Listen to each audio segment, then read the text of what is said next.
Oh, and again, that thing I didn't want to deal with. Does anybody else see that? I see that. I want to take care of that. We'll use large arrows for this. I don't know what he's doing there. I don't know if I can even... Nice. Get my sniper on. This is about as sniper-erific as I get. Even in Borderlands. I'll snipe for like 5 seconds and then I get bored. It's fun, but like when it comes to bullets, I just believe, you know, spray and pray. A lot more effective. 50 bullets have a higher chance of hitting a target than 1. Was I equipped with a talisman, I think? And there is Delicate Blood's view on first-person shooters. Complete noob. That was a sloppy backstab, but I will take it. Alright, so we can try to go and fight that thing head on, which seems like a terrible idea. We could go down here, which again is our obvious path, but if you look carefully, there is a torch. So the game is giving you plenty of little hints here and there, if you know to look for them. And the only way I actually figured out about these torches is I was helping a friend get through this area, and I was, by the way, you're going to get ambushed by a blow dart guy up here, and this is the one that was firing at us before. I didn't really pay too much attention to him, but I said that I had to take out 1 and 2. This is the guy that was firing at us. I was helping a friend get through this area, but we were completely different levels at the time, and I was only like, I think it was like 12 levels above him, so what I was trying to do was just guide him through the area for the treasure, and we had already killed the boss on his file, so we couldn't co-op this area. So I was verbally walking him through the entire zone, and so I had to find markers. So I was like, you know, alright, walk past the wagon wheel, now walk past the torch. And it was the most terrible way of doing it ever, because he didn't have a screen recording. Okay, I was about to say, there's supposed to be a guy in here. There's actually supposed to be like 2 or 3. And I guess that's where that one guy was that I was sniping earlier. Thank you for destroying that pot. Take advantage of your backside and your glitching movements. Now, why would you want to come in here? This is kind of a really weird area. Well, because for some reason in Dark Souls, they make this giant octopus squid. I don't know what the heck this thing is supposed to be. But this thing hurts you a lot from the other side. But if you come in here... Now, what you're seeing is I'm constantly readjusting myself because you can actually fall down underneath this thing, which is just ridiculous. I don't know why they would even allow that. But only a few attacks, and you get a free 1,000 souls, and that thing's dead permanently. You also get the Pyromancy, Power Within, which we will be maybe using. I actually don't know. I was planning not to use it, but on this slightly dex build, maybe I should. Now here's another cute trap to the game, because you can see this guy. Can you see the guy behind him in the back? That guy. 2 different paced monsters, one fast, one slow. And I got really lucky that for some reason he kept doing this battle cry. I actually don't know if that increases his defense or offense. Oh! Oh, that hurt. I tried to parry him and I didn't have any stamina.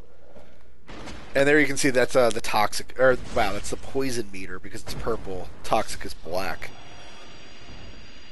Dung pie. Those guys do respawn, by the way.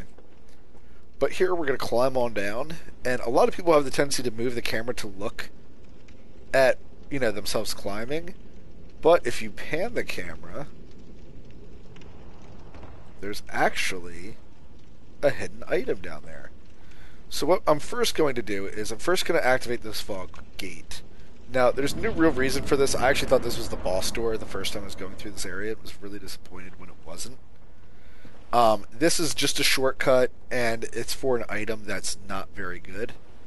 But I do want to show it off, just in case anybody wants to play with the whip. The whip in this game has so much potential in just saying the word whip. However, it doesn't live up to its name. I'm really sorry to say this, but it just does not live up to its name at all. So here we're going to equip the cheapest arrows you have. You can use wooden arrows or you can equip standard arrows. I'd recommend standard. Large arrows are fine, but they are expensive. They're like $100 a piece, I think. Whereas like these are like 50 and those are like 10. I don't even remember. But you're going to want to have a bow and arrow for this area. If you don't, it's not the end of the world. You can get through it just fine. But there is something where the bow and arrow makes... Ow! I've never seen that thing attack that fast before. But here we get a new enemy, and these enemies are extremely weak. All they do is they breathe fire. That's kind of the big thing you have to look out for. They do have a claw attack, which I'm trying to get it to use. But as you can see, it's more or less going to try to breathe fire at you. And it's a very easily staggered enemy. The moment you hit it, it's instantly staggered. So if anybody's concerned that, that thing might breathe fire on you, when you commit to attacking, it'll be staggered every time. So here I'm going to jump down, and the reason why is if you look down to the left... There we go. I was about to say I can't see him firing anymore. We have another sniper who aggroes you from a ridiculous range. But what I recommend is I jump down here, and then if you hide behind this wall, you can trick that one into jumping down. I don't know why he jumps down, but he does. And there's normally a second one, but I guess he aggroed as well and jumped down. But just time out your attacks carefully, or if you're not comfortable timing out your attack like that, just get behind him and swing. You can't backstab them, but they die pretty quickly. They only have like 100 health. But here we get the Wanderer starting set, as well as the Falchion, which I believe they either start off... Remember how I asked you to equip that bow and arrow?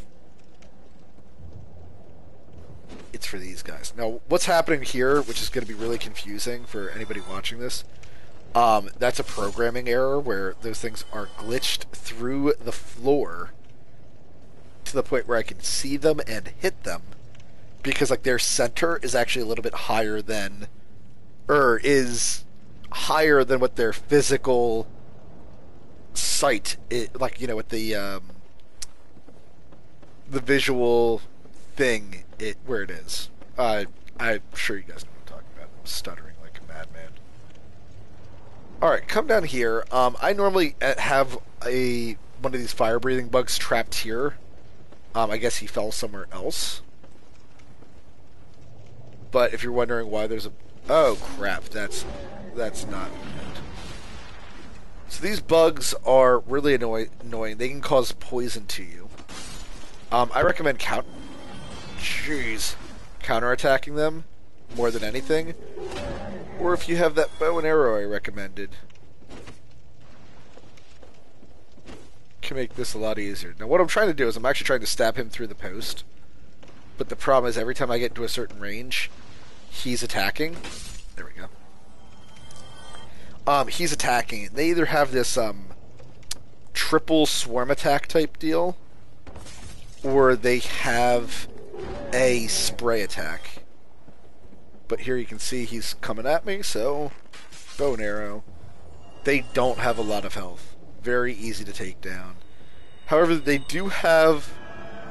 have a finite spawn. However, I don't know how much of a spawn they have. Actually, that looks like this might be it.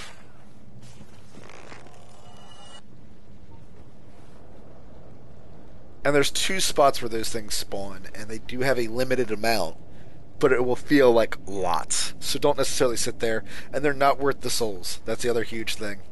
Honestly, I would recommend outrunning them most of the time. Here, we don't have a torch anywhere to guide us, so this could be one place you can get lost, but if you look carefully, there is a ramp, and there is a place for us to go down to that's safe.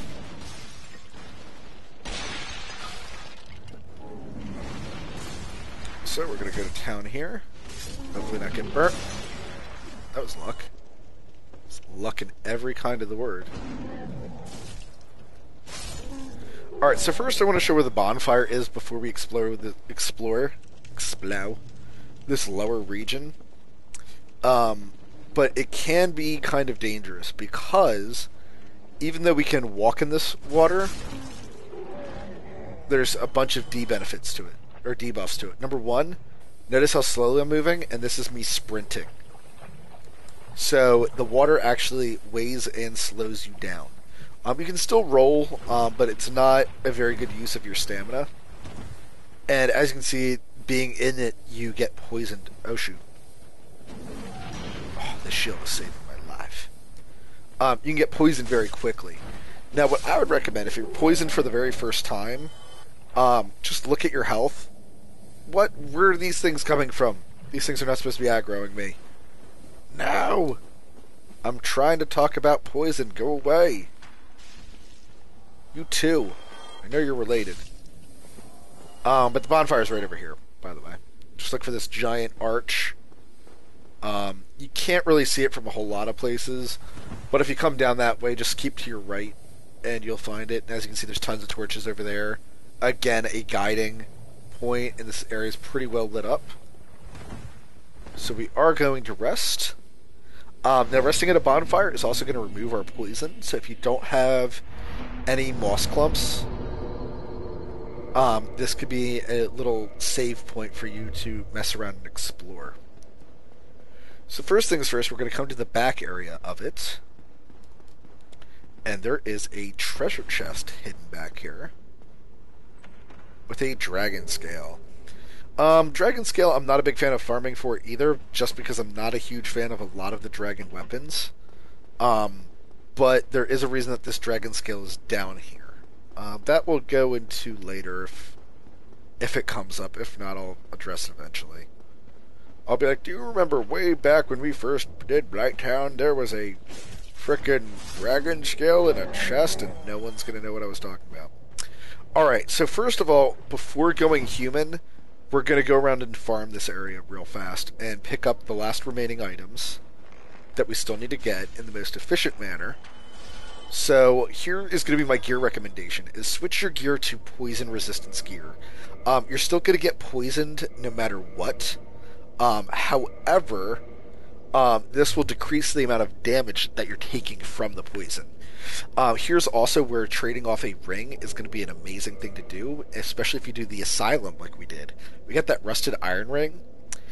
Improves footing. Alright, doesn't say it there. Improves balance on poor footing. I am trying to talk to viewers. Ladies and gentlemen.